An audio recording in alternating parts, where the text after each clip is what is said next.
Your piercing's messed up and don't know what to do? Well, today's video is all about troubleshooting piercings. So sit back, relax, and let us learn you a little bit in the event that you have an issue with your piercing. Let's get into it, son. Welcome back to Vibrant Shop Life. Eric and Derek here, coming back to you with another sweet episode from the couch of knowledge and greatness. Today, we're going to take a deep dive into troubleshooting piercings, what causes them, what piercings are typically most affected, and what can you do to fix it. We're going to be breaking this video up into categories, 3 of them to be specific, so as to not make this video too long. So yeah, like Derek said, sit back, relax, and let us learn you a little something.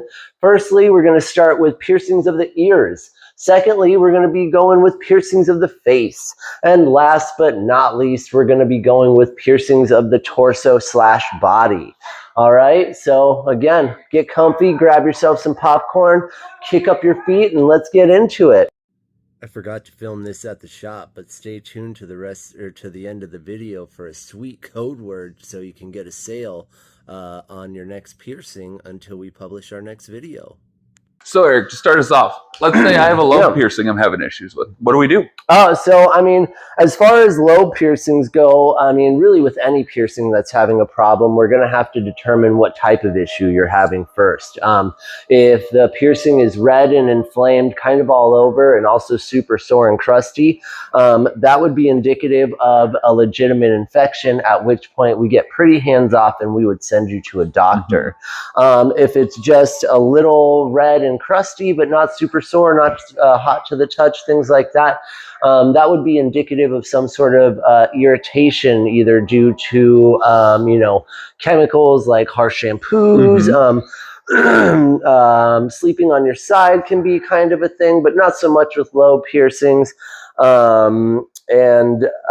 Moisture is another thing that can be caused by improper or poor quality jewelry is one of the biggest issues we see around here. And improper jewelry angles from the piercing itself can be another factor. And then there's another bump that is one that we see a lot, but mainly with children's piercings, and that is a bump that tends to form in the back of the ear, more so where the lobe meets the jawline rather than on the lobe itself, you know. And those are mostly due to moisture issues. So if you know, and that's from either showering right before bed, sleeping on your side a lot, or a combination of the two, which doesn't allow the backs of the ears to breathe and therefore stay dry. Then that water creates all sort of nasty irritation. Luckily though, if it's caught early, we can basically treat it like just another irritation and fix it through the methods we just mentioned, with a little bit of extra babying. But unfortunately, if it's left untreated too long, we would then have to treat it like an infection and send you off to the doctor and get you on a course of antibiotics.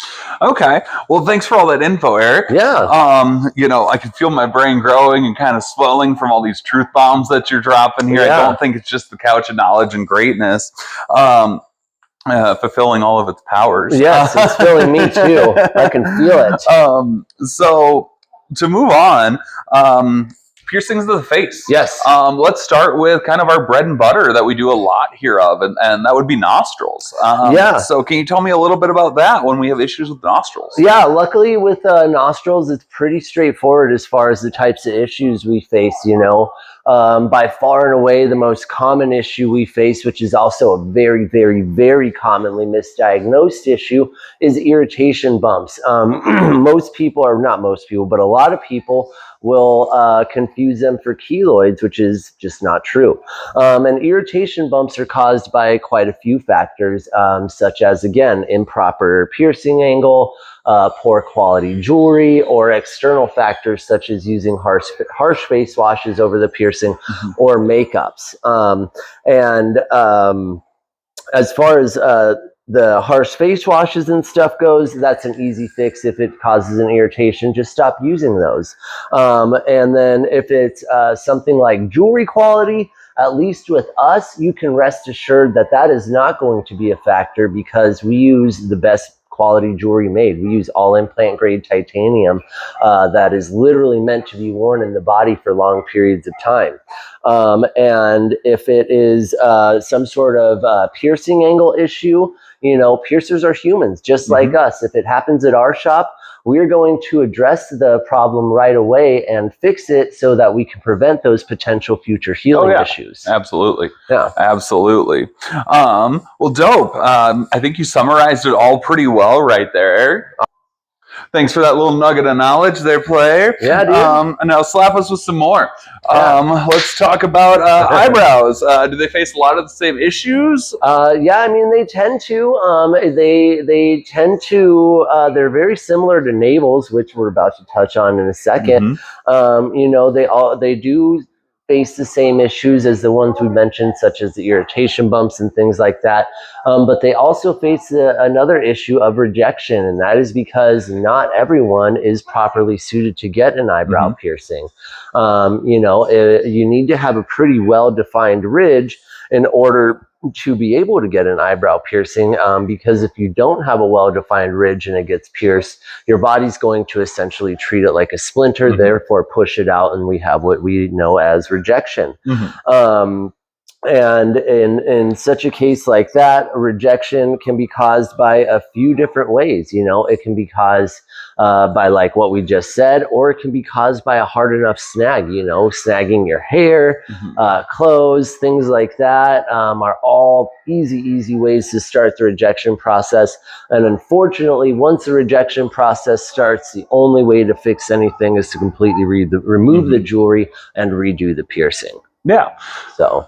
All right. Well, right on. I think that about covers it as far as facial piercings go. I would say so. I think so. You know, I'd say we covered some good solid ground. I would agree. I would very much agree. Yeah. Well, cool. So our final topic is going to be somewhat vague when discussing certain piercings because, you know, we're trying to follow the YouTube guidelines. So the piercings of the torso is overwhelmingly going to cover navel piercings, but there's going to be an honorable mention in there towards the end. Come get pierced. Well, chugga chugga choo choo. Choo choo. And the train keeps on rolling. So piercings of the torso. Yes. What can you tell us about that? How do they differ from what we've already covered today? Well, so like I was saying, you know, navels and eyebrows are very similar in the ways that they work and how to fix the issues. You know, they not everybody is suited to get a navel piercing. So we got to check for that, you know. Just like with an eyebrow, you need to have at least a decently defined ridge. And at the same time, though, what not a lot of people are aware of is the anatomy requirements for a navel have absolutely zero to do with a person's weight.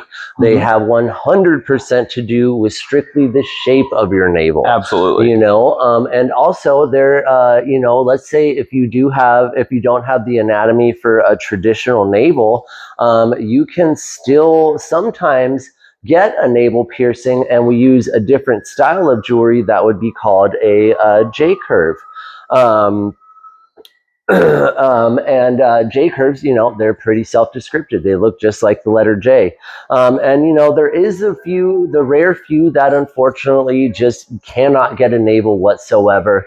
But, you know, when we discuss dermals here in a second, that is kind of an alternative that could give you the look of a navel while still working within your body's anatomy.